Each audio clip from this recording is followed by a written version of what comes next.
Meus irmãos, nós estamos no capítulo 18 de Mateus, a partir do versículo 15, no trecho passado, na unidade passada, a criança é o centro de tudo, e a criança foi tomada como exemplo de muitas coisas. Aqui vai ser o perdão. Mateus 18, 15.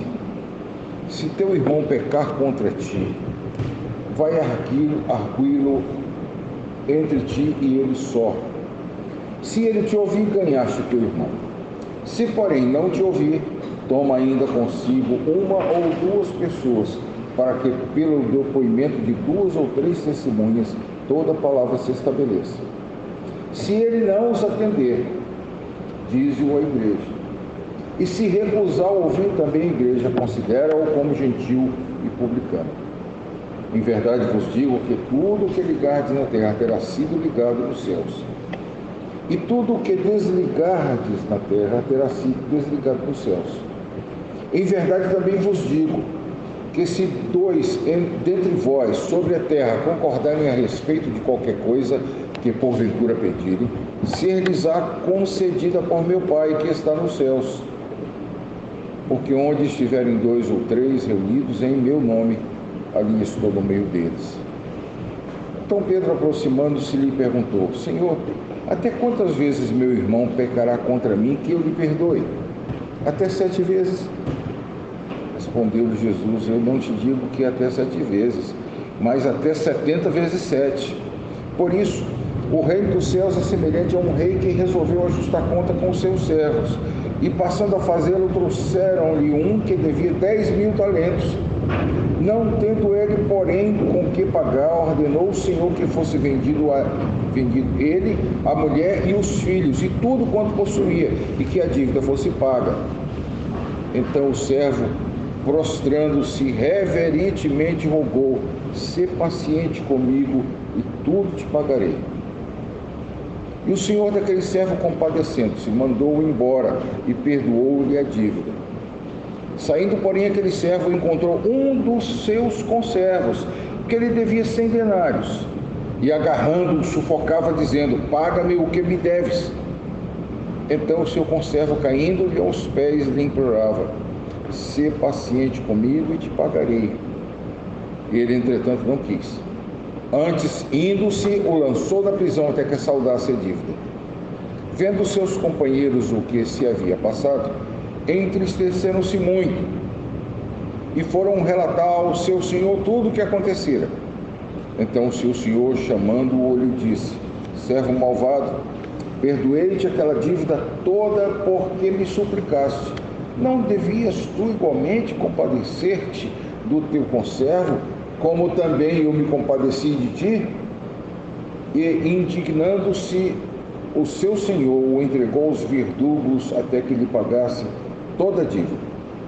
Assim também meu Pai Celeste vos fará, se do íntimo não perdoardes cada um a seu irmão. Meus irmãos, o tema é perdão, e é um tema que já foi abordado por Mateus no Sermão do Monte, mas ele volta aqui com a ênfase multifacetada. Muitos assuntos são tratados dentro do perdão. Primeiro é a sequência, que é quase binária. Veja, versículo 15. Se teu irmão pecar contra ti, se ele te ouvir. 16. Se, porém, não te ouvir. 17. Se ele os atender, se ele recusar ouvir. 5 vezes esse pronomezinho, se, essa condicional.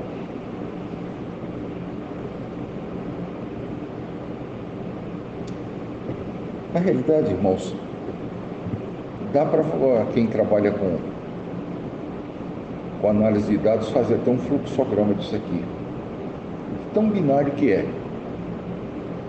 O se implica em 2 situações, uma ou outra, e ele trabalha sempre com a pior. Mas o que é mais interessante daqui não é isso. É o final do versículo 15. Se ele te ouvir, ganhaste o teu irmão. Isso pode resumir tudo.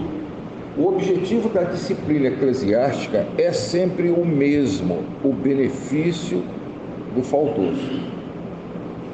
Se ele te ouvir, ganhaste o teu irmão. não é que convenceste o teu irmão, mas ganhaste o teu irmão no sentido de que voltaste a ficar bem com ele.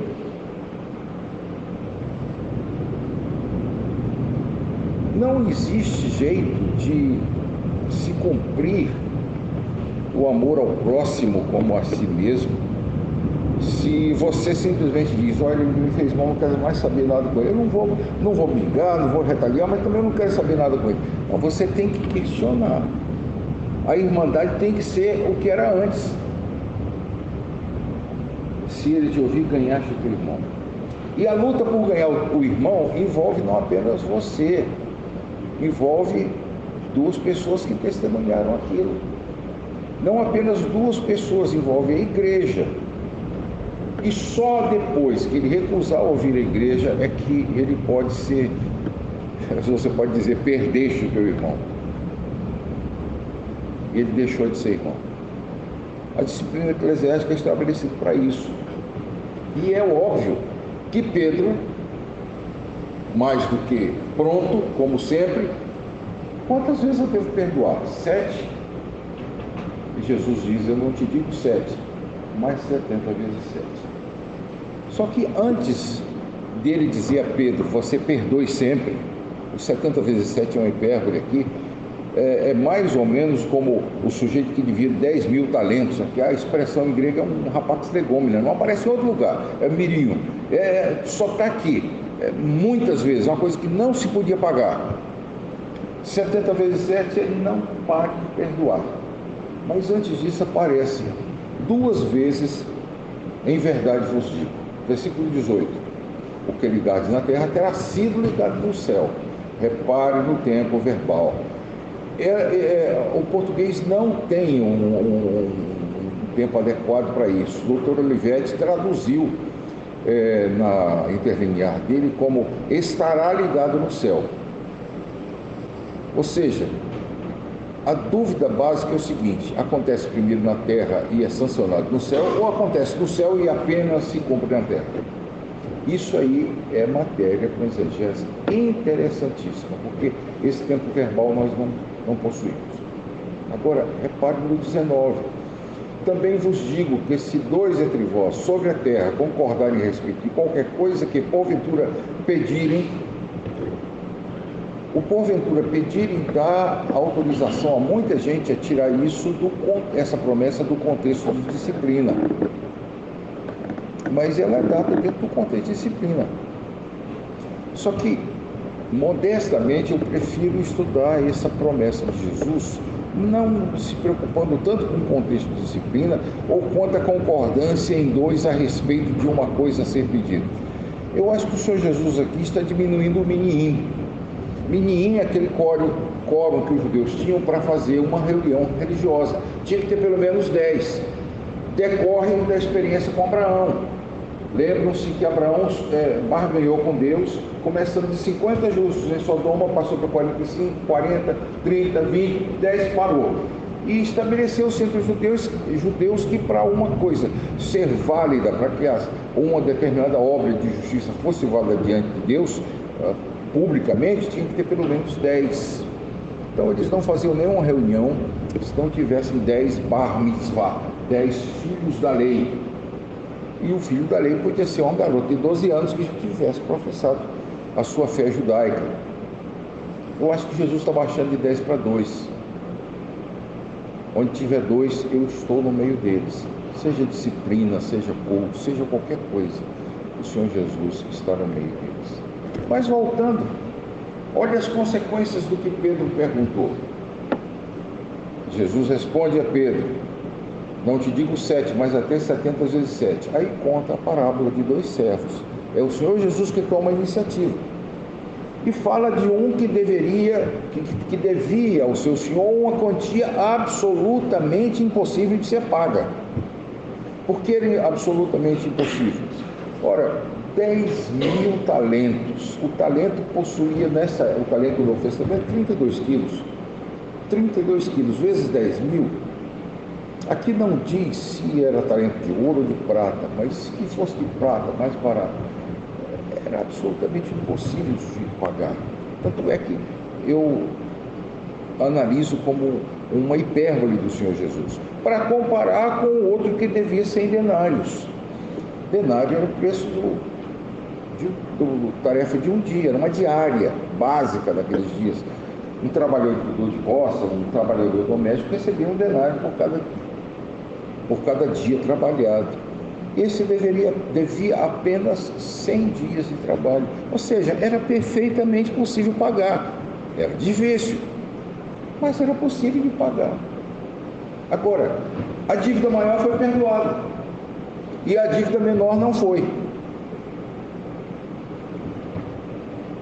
E a lição do Senhor Jesus é o seguinte: perdoem. Perdoem. Mesmo que custe 100 dias de trabalho, mesmo que seja muito difícil para vocês, perdoem, porque vocês foram perdoados de uma dívida muito maior. Em outro exemplo de parábola semelhante, o Senhor diz, na casa de Simão, Lucas capítulo 7, quando Jesus vê a pecadora que ungiu-lhe os pés, o Senhor olha para ela e pergunta a Simão que havia 2 homens que deviam uma grande quantidade, mas um devia mais do que o outro. Ele perdoou a ambos. Só que na justificativa o Senhor diz que nenhum dos 2 podia pagar. A quem amará mais? Simão responde: suponho que aquele que mais perdoou. Pois bem, Deus nos perdoou de uma dívida infinita, impagável. É por isso que Ele nos obriga, e com toda razão, a perdoar os nossos irmãos. Aqui tem um problema sério no texto, que é o versículo 34, que é muito utilizado para a Igreja Católica como um versículo prova do purgatório. Indignando-se o seu senhor, entregou aos verdugos até que ele pagasse toda a dívida. Verdugo é torturador. Como é que uma pessoa sendo torturada paga a dívida que é impagável? Mais uma dica de exegese aqui. Desculpa, eu não estou me fugindo de explicar o negócio, eu estou dando para vocês que... Quantas exegeses vocês fazem aqui no seminário? Pelo menos umas 5. Aproveite. Tem textos de sobra, que não tem... Aliás, no nossa biblioteca tem uma publicação chamada Dicionário das Dificuldades Bíblicas, e essa está lá. Dê uma olhadinha com calma, mas se lembre no seu ministério, o objetivo da disciplina, seja iniciada pela igreja ou seja iniciada pelo ofendido, é ganhar o irmão.